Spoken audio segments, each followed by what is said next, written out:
folks? It's me again. What am I going to be doing this winter? I thought of something I really should do. I know you're all going to laugh, and you're going to laugh, but I think I need to maybe clean a little bit of this garage. I don't want to clean it because I was supposed to be moving, and that's all down the drain right now. So I'm thinking I'm going to hang some bike parts on the wall to get them off the floor. I need to make, if anybody has any suggestions, I need to make a shelf for like aerosol cans because I have a shitload around here. I have some I can't even find. They're buried somewhere. For the most part, it's just there's an overwhelming amount of bike parts. I can put most of the big ones in the shed. Most of them are going to be taken off the floor once I refurbish a few pieces because there's not much to these bikes. And I just need I don't know. I got to find something. Like, you know what? Everybody's like, oh, just get rid of it all. I'm like, you know what happens when you get rid of everything? You end up buying it back because you're like, oh man, I need that. Like, how many people are like, you have a piece of aluminum? Like, yeah, sure, I got it. You have any screws? I'm like, I have tons of screws. Every time I come up with a weird project, I always have leftover junk. Like, I'm probably going to make another bench. My sandblaster's got to get fixed, and I need I don't know. Like, if I get the bike out here, I'll obviously have more space. But the bike has just been sitting there. So the problem is I got to roll it out, roll it back in. If I have a shed, I can put that there.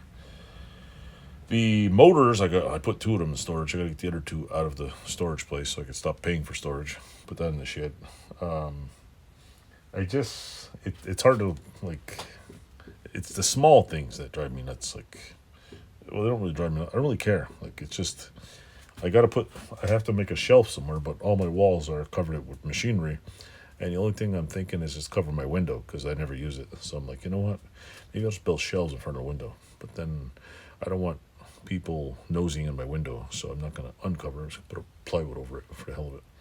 But, like, I got some wall space, but there's, like, heavy things hanging on it. There's, I don't know, stuff I use occasionally. Like, everyone's like, oh, okay, don't use it. I'm like, I don't use a 20-ton Roper Whitney punch very often, but I do use it occasionally. I don't use, like, a lot of the tools I use once, twice a year, but I'm like, I throw them all out. Like, that doesn't make any sense. My drill press, I use it once or twice a month. Should I throw that out too? Even though I only have 3 of them. Actually, no, I have a milling machine, which is basically a giant drill press. I have 2 smaller metalworking drill presses and my wood drill press over there. So I could sell the DeWalt, what do you call it? Super duper, what's it called there? Table saw? Swing arm? I don't know what it's called. It's one of those dangerous ones they stopped making. It's the one you pull out this way with the big, it looks like a giant crane. I have a 1969 DeWalt saw over there, which is cool. My welding machines have always been in the middle of the floor here, and I think maybe that's the big kicker. If maybe I should put them on the other side of my bench, but then I use the grinders. I have 1, 2, 3, 4 bench grinders, and if you're wondering why I have 4 of them, because one is really nice. I paid $50 for a bell door. And I'm not bragging. I have a bell door grinder, but when you stick a bell door grinder on your welding bench when it's clean, and you put a Mastercraft one next to it, and you plug them in and turn them on, the Mastercraft is so unbalanced it just rolls off the table. And the bell, the only reason why I bought one, I think I paid $50 or $60 for it. Like, a lot of the guys like, oh, you know how much that thing's worth? I'm like, no, I just wanted a grinder so I could put different coarse, different size discs on it. Like, the small one I have is a baby bell door. I think it's so quiet and smooth. I mean, I would never pay $600 for a grinder in my entire life, but you know what? That price, I don't care. But I got it anyway, and it was cool because it was just like, holy crap, this thing, it literally will sit there and be like, boom. The other one's like, just rolls off thing. I have an old Wolf grinder. I'll admit I have too many bench vices, but, you know, that's like money in the bank. Buy them, like, rarely thousands of pounds of money in the bank. And my milling machine, I like it. It does a job. It's cheap. If it gets rusty, well, it's cheap. It's not I would love to be an amateur machinist and buy one of those, what are they called? Everybody's, what the hell is it called again? They're a big giant milling machine. Everybody loves them. I don't even think they make them anymore. If they do, they're probably made in China.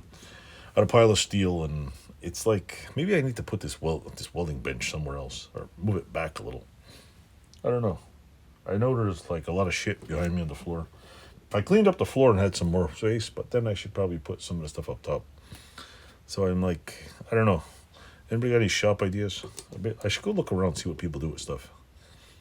And it's tough because it sucks because when you have big heavy machinery like my right over there, you'll see right there. That's my metal bender. The thing weighs 300 pounds, so it's not like, yeah, I'll just move it over here. I swear to God, I almost broke my back moving that thing. So I'm thinking of cleaning up this area first, finding a place for all this shit. I do have to finish a couple of things to get them out of here that I started. That would probably clear up a little bit of space, not very much. I have some things that are junk that I can throw in the dumpster, and the rest is just like, ugh. Like I got a few things that I'm like, do I part with them now or do I wait 10 more years until I'm half dead? Like, hey, here, $5,000 for it. I built shelves up top, but clearly some of the stuff got moldy. I don't know. I should probably put a dehumidifier in here. Anyway, I don't know why it gets moldy in here because the place has never been heated. So how the hell it got moldy? It's beyond me. Mind you, it could be summer. I hope the building's not moldy.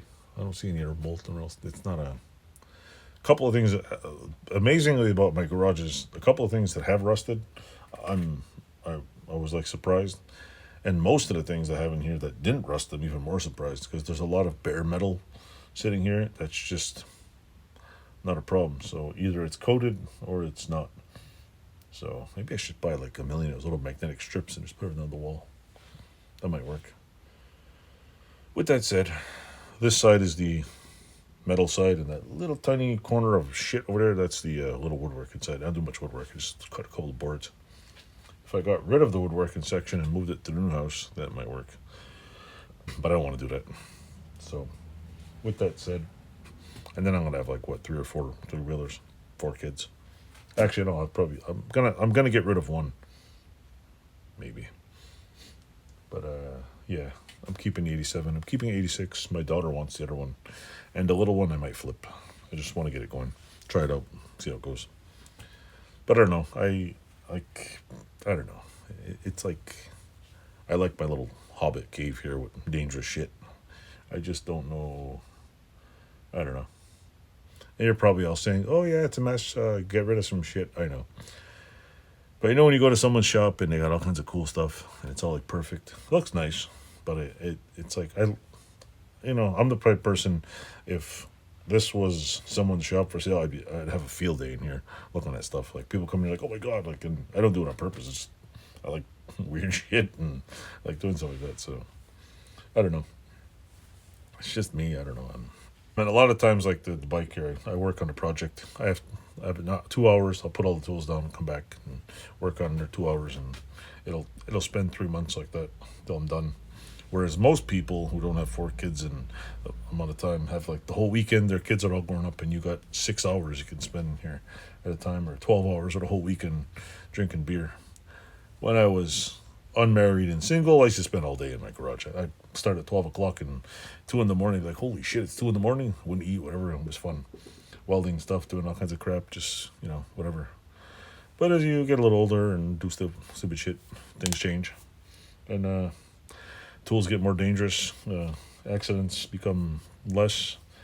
And you tend to realize and say to yourself, oh man, I better find somebody else to lift that for me, or I better find a way to lift it, because it's going to kill me. Anyway, I'll shut the hell up now. I know my channel does a lot of talking. It's kind of like politics channel with no politics, just tools. So if you like listening to me banter, thanks for watching. Toodles.